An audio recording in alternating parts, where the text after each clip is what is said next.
Uh, my name's Lem Sisse. I write poetry. It's the voice at the back of the mind. It's nothing more, nothing less than that. It doesn't pretend to be anything more or anything less than that. Poetry, I believe, is all around us. It's extremely popular. It was there before CNN, before the BBC, before Sky News, and it'll be there after CNN, after Sky News, and after the BBC. It is the voice at the back of the mind. I have 7 minutes, and whichever the way you look at it, the voice at the back of the mind is where the real you is. However we present ourselves on the outer self, whatever we dress like, however, wherever we live, whatever we do, the real us is tucked away perfectly there, and that's where poetry comes from, and that's where I come from. 23 years ago, I walked down this street I can't really believe I'm here, to two houses that way, or about 3 houses that way, to a place called the Children's Legal Centre, which was on the sixth floor there, and I'd come from a children's home in Wigan. I was born in 1960. And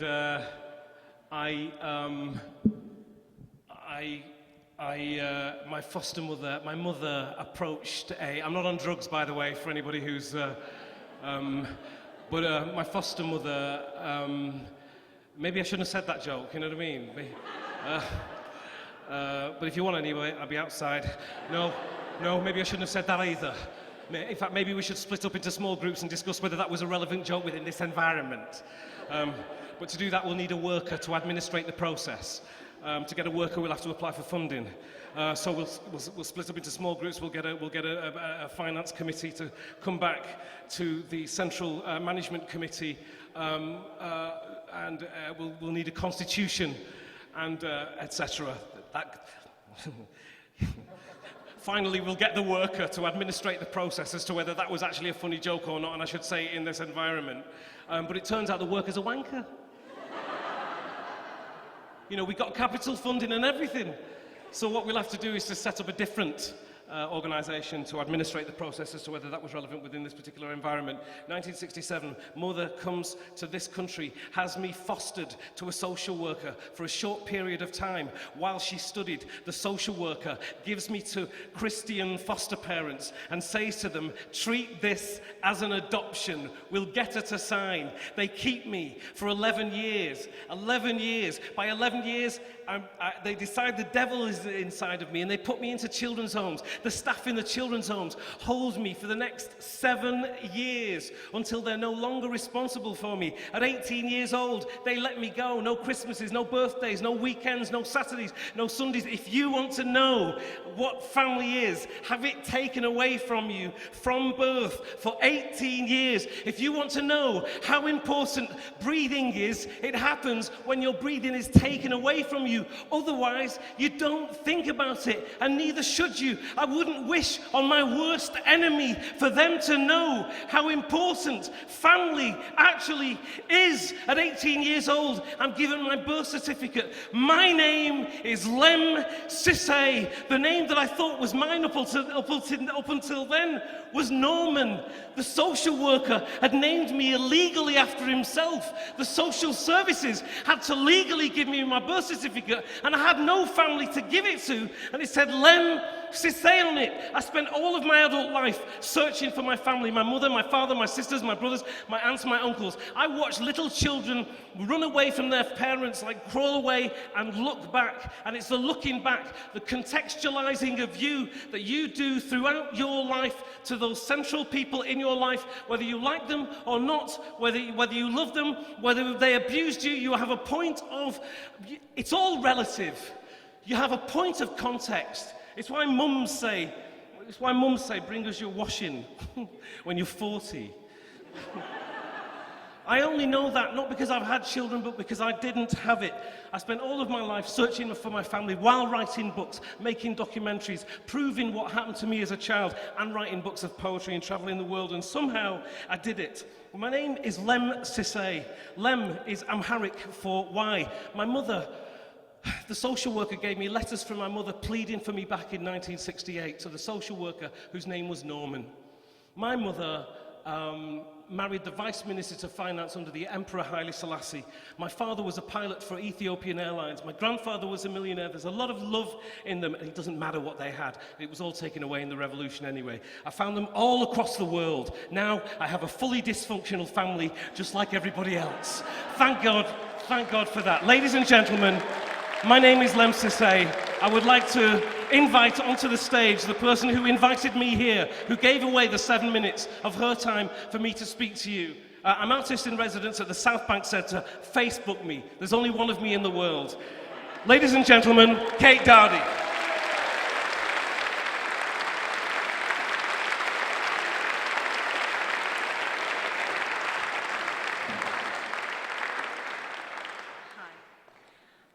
I'm here this evening to talk to you about the memory of objects.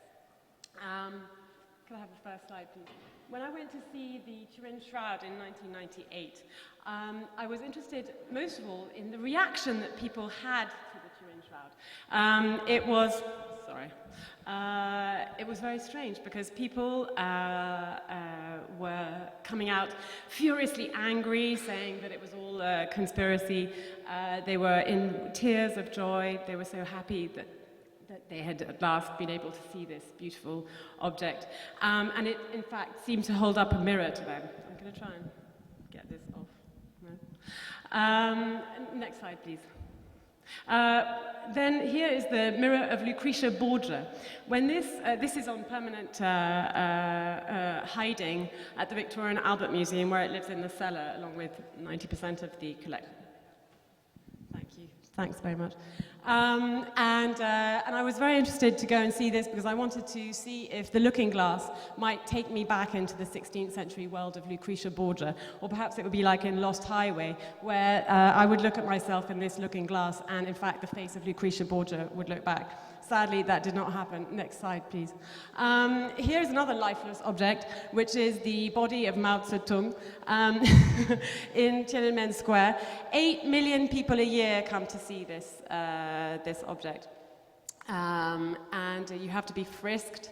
There's a full body search to be allowed in to see the body of Mao Zedong. Next slide, please. Here, however, is a very beautiful object. This is the finger of the Buddha, which was brought to China by the Empress Wu in the 9th century. These are 4 of a series of 7 beautiful golden chased boxes. And there's the little finger. This is an object which has so much resonance for the people that they actually worship the ground around this finger. Next slide, please. Here is a piece of the True Cross. Whether or not it really is a piece of the True Cross is by now almost irrelevant, because for the last a couple of thousand years, it has been worshipped as if it were the True Cross. And so this object has so many memories for so many people. It's heard the prayers and thoughts and most intimate wishes of many, many people. And therefore, it is an extraordinary object full of memory for many people. But anyway, here I am talking about life and death. I know that what you all really want to know is, where did I get my dress?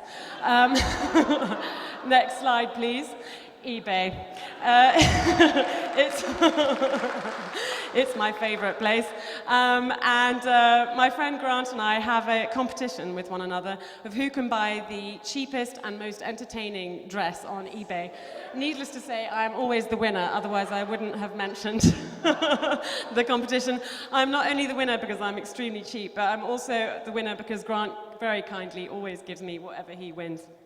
This dress comes from Wisconsin, Ohio. It was worn to a dance in 1968 by a woman who subsequently tried to give it to several members of her family, all of whom refused. And she then sold it on eBay for, I think, about $7. Is that right, Grant? Anyway, it cost more to send it from the States than it did to buy it. Next slide, please. Yes, if this dress could talk, I think it would have a tale or two to tell. But these objects are actually extremely interesting. These are 3,000-year-old oracle bones and tortoise shell bones that were used to predict the future by ancient Chinese shamans. They would take the scapulae, note my fabulous Latin conjunctions, and the tortoise shells, and they would put them in the dying embers of a fire.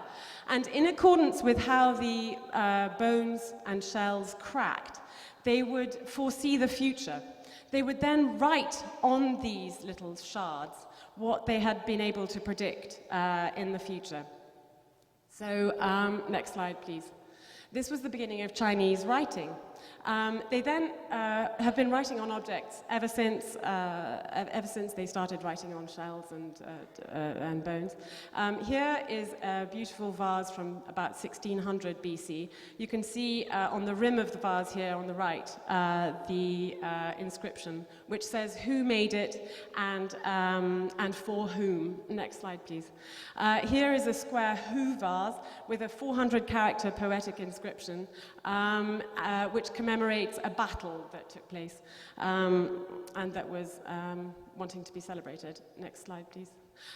Here is a painting by the celebrated court painter of the 10th, 11th century Sung dynasty, who's called Guo Xi. You can see here also there have been many stamps and inscriptions. There's a poem at the top of praise for the object, and there are several collector's seals. So this allows us to follow the history of the object through its own self. You can see who owned the object. Next slide, please. Here you can see another beautiful painting. This is called Sitting by a Stream, where there are, I think, 12 or 13 different owners have inscribed their poems of praise on the painting. And there are also many collector's seals as well. Next slide, thanks. This is by Qianlong, who is a late 13th century painter, drawing in ink. And these are, I think there are 39 seals here, all from different collectors, so that you can follow the history of the object through several hundred years. Next slide, please. They wrote on everything. They wrote poems about everything. Here's somebody who's written on a 18th century bamboo wrist rest, there on the left, saying, I don't know what, this is such a fabulous wrist rest that I wanted to write a poem on it. Here is a rhinoceros cup with another inscription that you can't see. Next, please. There's an inkstone, a fan, a horrible kind of teapot. Next slide, please. And all of that is completely ordinary for the Chinese to write on their objects. This is the Emperor Qianlong, who was the 18th century emperor of China. He was quite a guy. He was next slide, please, so obsessed with his objects that he had portraits painted of them. These are his favorite objects. There are several more on different scrolls. Many of them have ended up at the Percival David Foundation. My friend Daniel tells me that in the 1970s, the curator of the Percival David Foundation, in her wisdom, decided that she would get rid of the annoying 18th century stands and chuck them all in the dustbin and replace them with some nice perspex ones. Next slide, please. Here are a couple of the objects which I believe are on that scroll. And here you can see on the two pieces of writing are poems of praise written by the Emperor Qianlong himself on the object. Next, please. Here he is. He's written 34 poems between 1745 and 1793 on this painting of Mount Pan. But what's this got to do with me and you?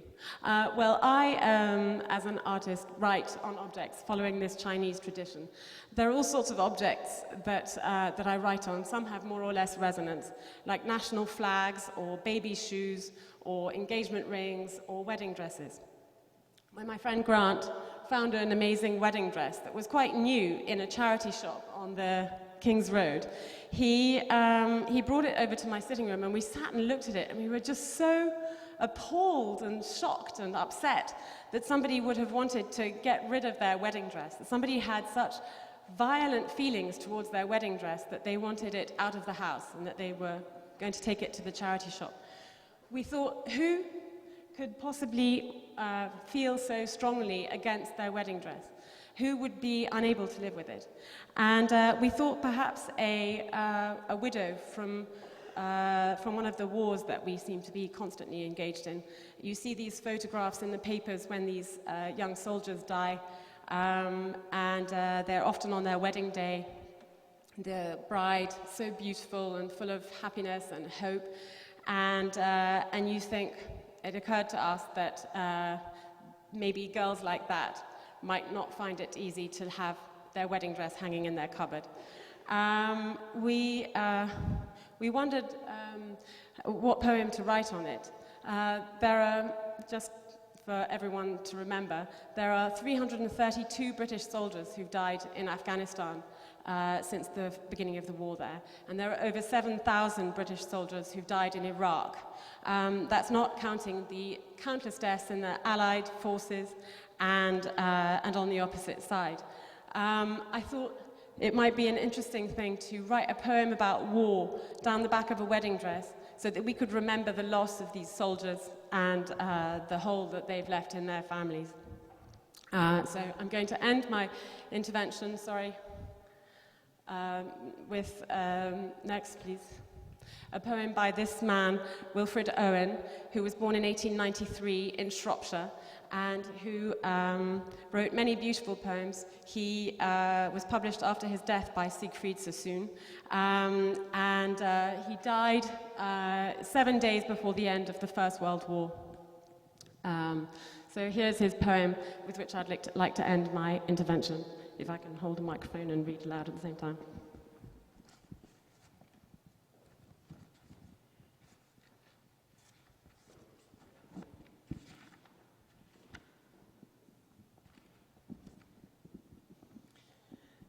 Bent double, like old beggars under sacks, knock-kneed, coughing like hags, we cursed through sludge, till on the haunting flares we turned our backs, and towards our distant rest began to trudge. Men marched asleep. Many had lost their boots, but limped on, bloodshot. All went lame, all blind, drunk with fatigue, deaf even to the hoots of tired, outstripped 5-9s that dropped behind. Gas! Gas! Quick, boys! An ecstasy of fumbling, fitting the clumsy helmets just in time. But someone still was yelling out and stumbling, and floundering like a man in fire or lime. Dim through the misty panes and thick green light, as under a green sea, I saw him drowning. In all my dreams, before my helpless sight, he plunges at me, guttering, choking, drowning. If in smothering dreams you too could pace behind the wagon that we flung him in, and watch the white eyes writhing in his face, his hanging face like a devil sick of sin, if you could hear at every jolt the blood come gargling from the frost-corrupted lungs, obscene as cancer, bitter as the cud of vile, incurable sores on innocent tongues, my friend, you would not tell with such high zest to children ardent for some desperate glory, the old lie, Dulce et Decorum Est, pro patria mori.